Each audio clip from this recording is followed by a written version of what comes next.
Stuart Smith. Thank you, Mr Speaker.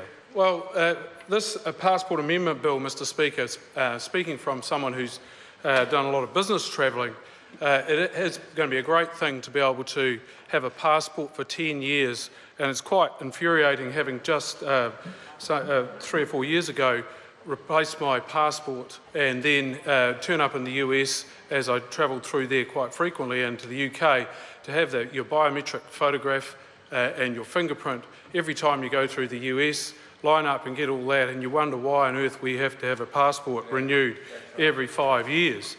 And so I understand the background into why we went to a 5-year passport. However, the rest of the world didn't go along with us, and so it was time for a change.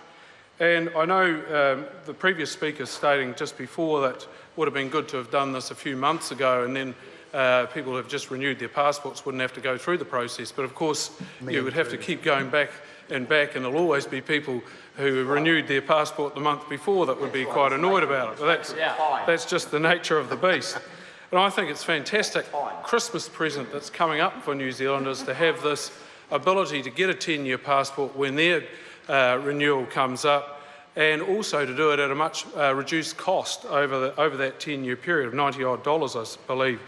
And I think that's a great thing for everyone, and really it's good sense to get good law around and good security and all the latest features that are going to be on these passports.